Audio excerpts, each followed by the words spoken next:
Hi everybody, I'm Xiaolu from the Chinese University of Hong Kong. So this is a joint work with Ronghui Li and Patrick Li from the Chinese University of Hong Kong and Yuchong Hu from Huazhong University of Science and Technology. So we propose OpenEC, a new framework that provides unified and configurable erasure coding management for distributed storage systems. So we are now dealing with big data, and we store data in distributed storage systems, which consist of multiple storage servers. However, as we scale out the storage system, failures become very common. So it's important to provide fault tolerance guarantees, including availability, which means that data remains accessible under failures, and durability, which means there is no data loss even under failures. Now, erasure coding becomes a promising redundancy technique for distributed storage systems to achieve fault tolerance with low storage overhead. Large companies such as Google, Azure, and Facebook reported to deploy erasure coding so as to reduce the storage overhead. For example, Azure reduces redundancy from 3x, which is introduced by replication, to 1.33x, which is introduced by erasure coding. So what is erasure coding? Basically, there are two configurable parameters, k and n, where k is less than n. We divide data into a collection of fixed-size pieces, which we call as data blocks. We encode the k blocks into n-k parity blocks. We call these n blocks as a coding group. After encoding, we distribute the n encoded blocks to n storage nodes. So erasure coding has the feature that n in k out of n blocks can recover the original file data. In this example, we divide the file into two blocks and encode them into 4 erasure-coded blocks. After that, we distribute them to 4 storage nodes. We can note that any 2 blocks can reconstruct the original file data. When it comes to the deployment of erasure codes, RS codes become the most popular codes, as they are storage optimal and have general configuration for N and K. However, RS codes have the drawback of high repair penalty because we need to download K blocks across network to repair a single lost block. Thus, many repair optimal erasure codes are proposed, including the regenerating codes, locally repairable codes, and double regenerating codes. These codes improve repair performance by minimizing repair traffic. There are also research works to design repair-efficient algorithms that work for general codes, such as partially parallel repair algorithm and repair pipelining algorithm. The main idea of this algorithm is to divide the repair operation into small partial operations and parallelize those operations to improve the repair performance. However, deploying these erasure coding solutions in distributed storage system is a daunting task because currently erasure coding framework in distributed storage system is tightly coupled with the system workflow, such as the read or write path. So we need to re-engineer the whole workflow to deploy our solutions. And different system has different implementations, so it's hard to generalize the erasure coding design for different distributed storage systems. For example, in our previous work, we deployed double regenerating code into HDFS RAID by modifying more than 4,000 lines of code in it because we changed the whole workflow of repair operation.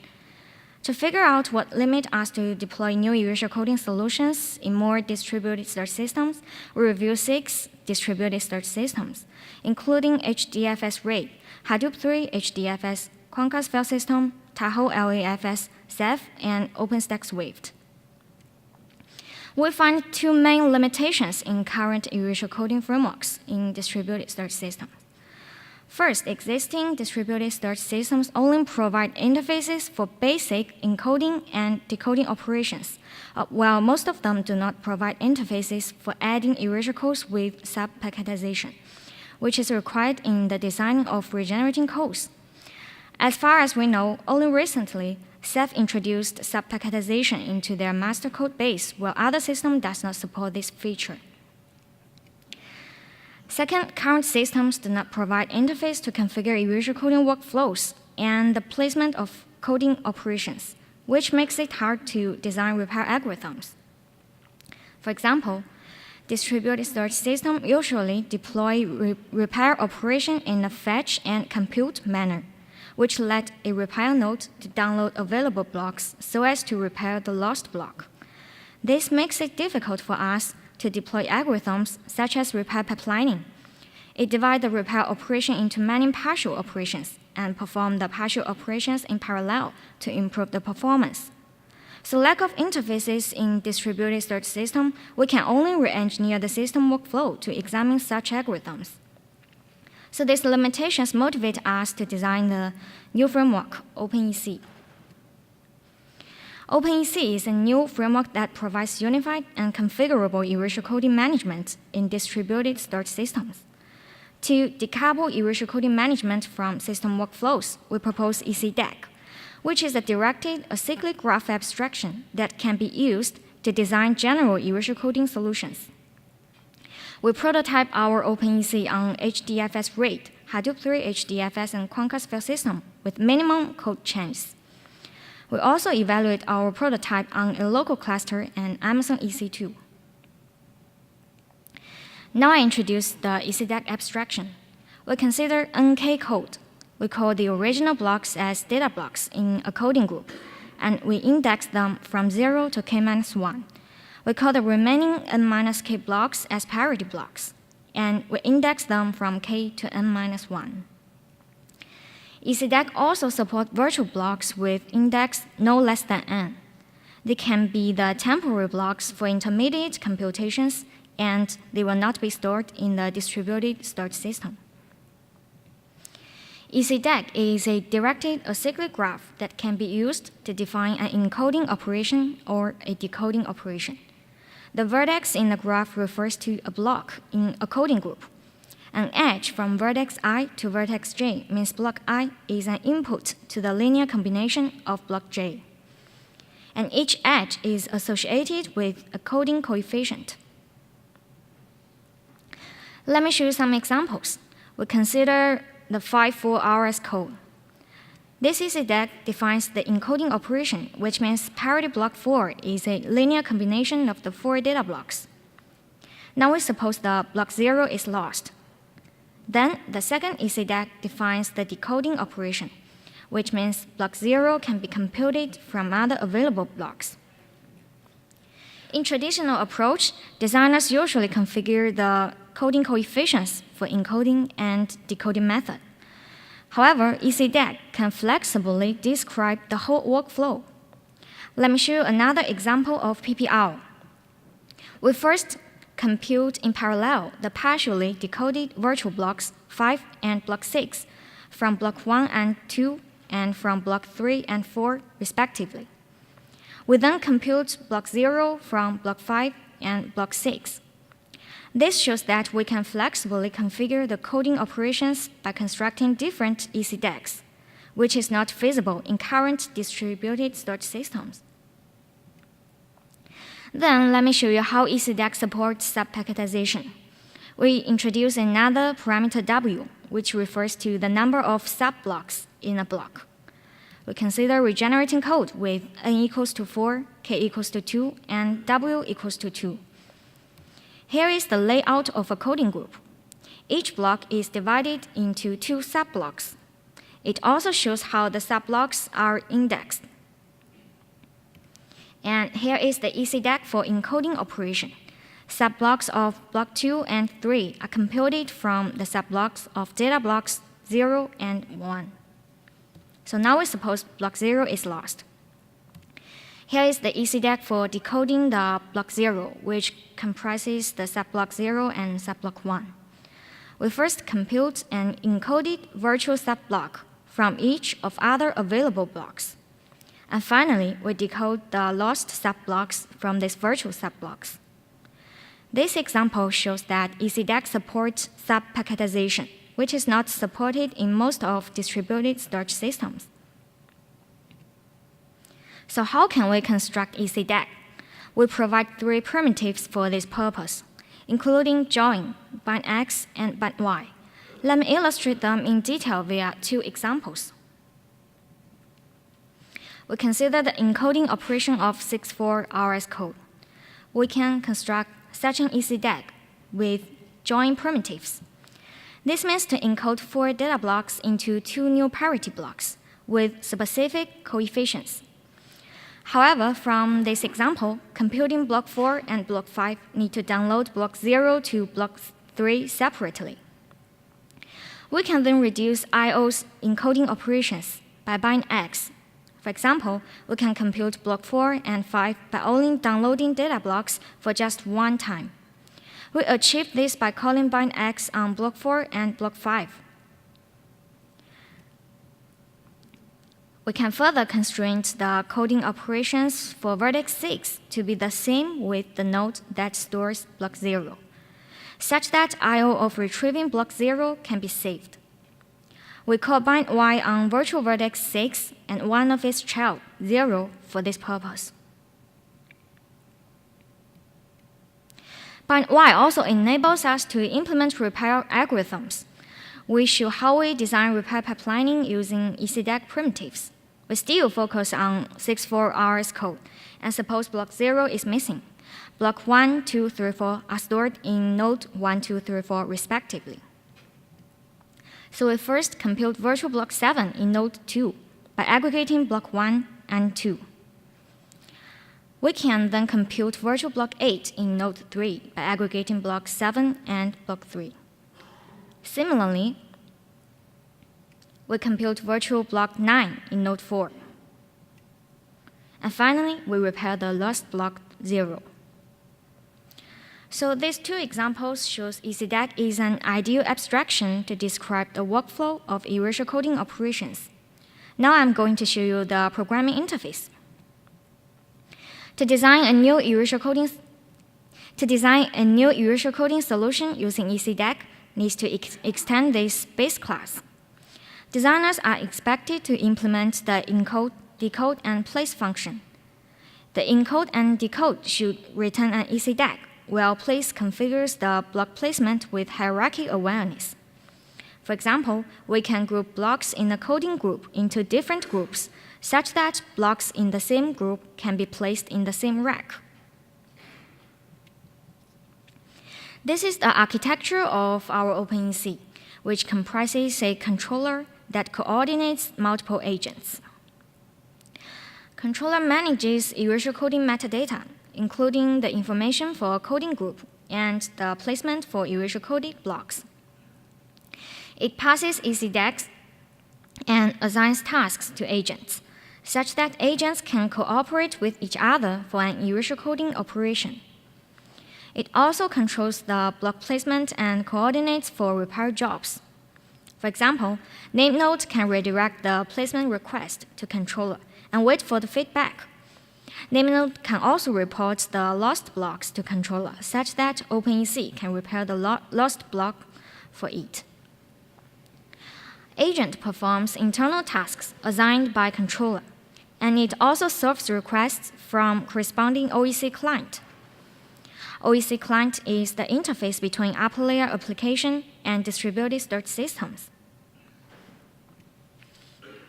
OpenEC supports 4 basic operations, including writes, normal reads, degrade reads, and full node recovery. We support online encoding on the write path, while we also support offline encoding after data are stored in distributed storage systems. Controller passes ECDACs into internal tasks to perform coding operation in writes, degrade reads, and full node recovery. Basically, there are 4 internal tasks in OpenEC. Load means to load an input block into memory.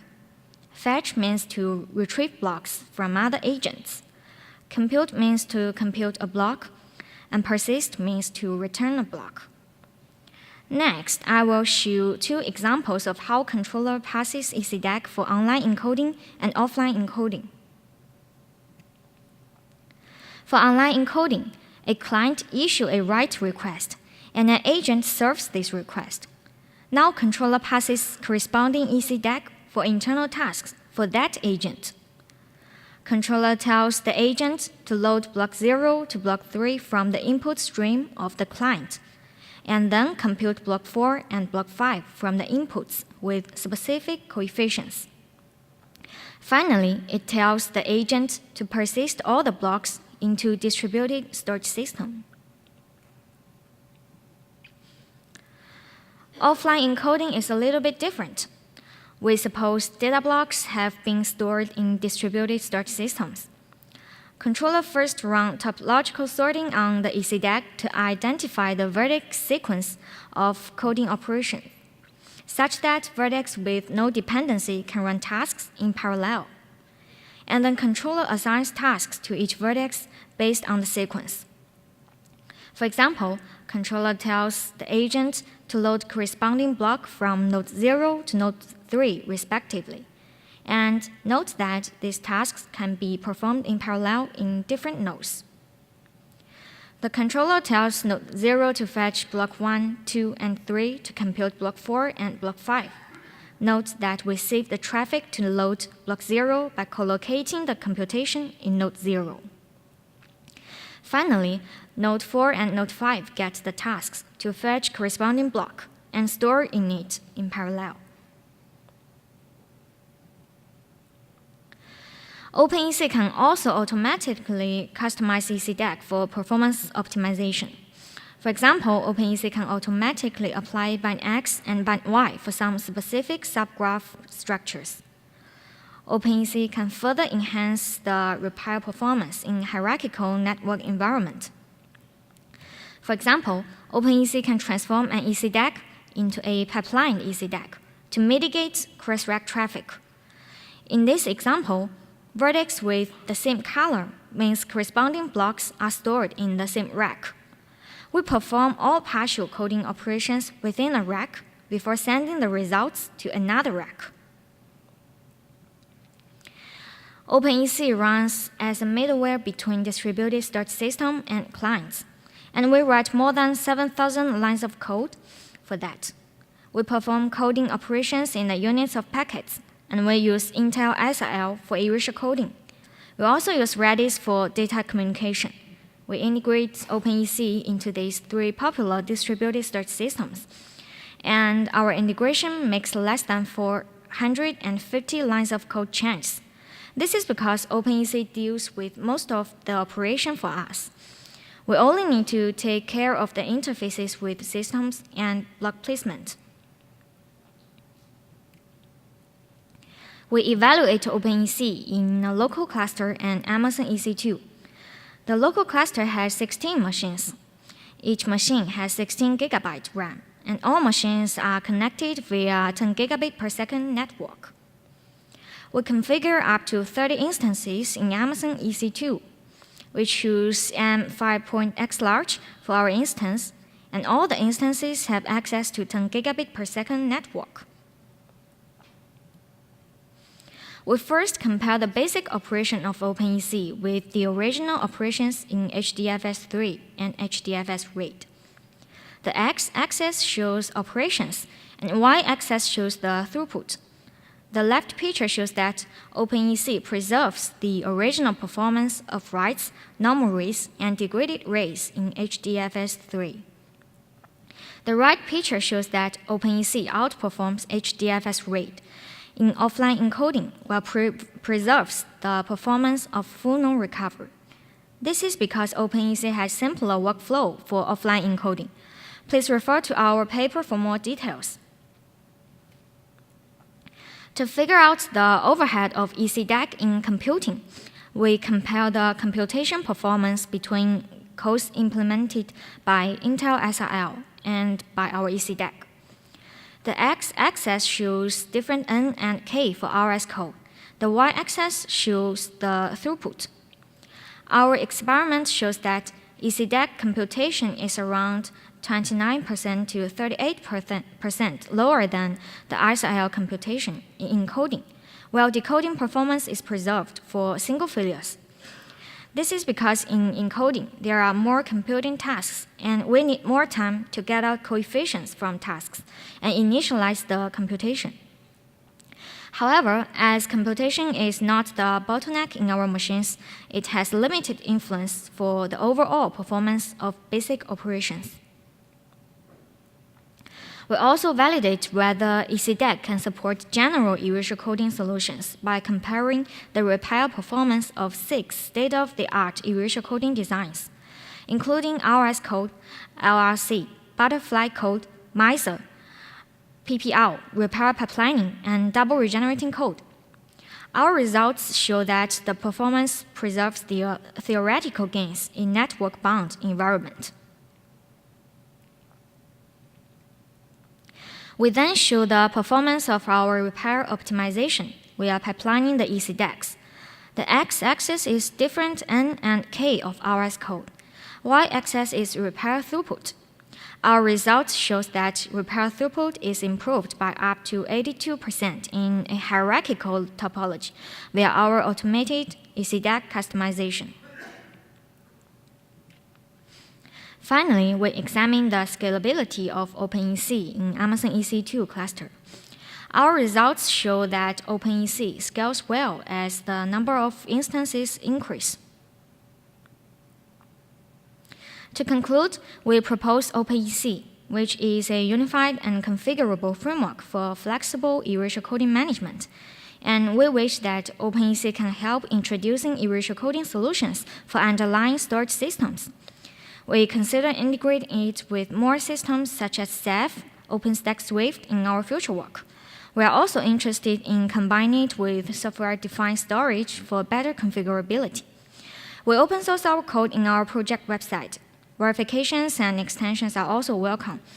Thank you. I'd like to take your questions.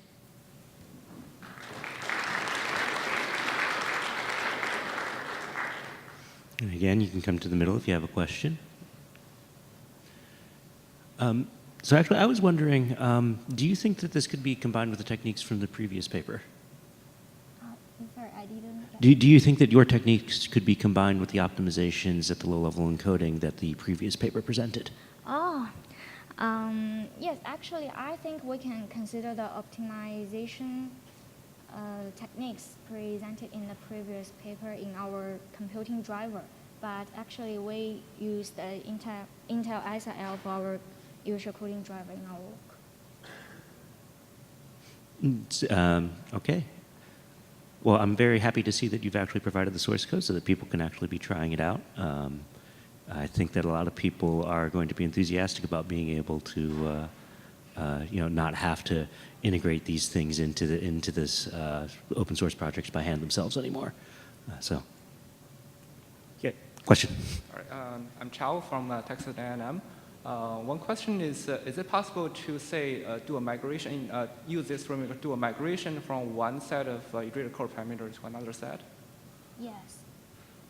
Okay. So how is that just the graph? The graph is different. Is that the? Yes, you can provide different graphs in our system, and we can do the passing for you and apply your code into the underlying system. Okay. Thank you. All right, well, if there's no more questions, let's thank the speaker one last time.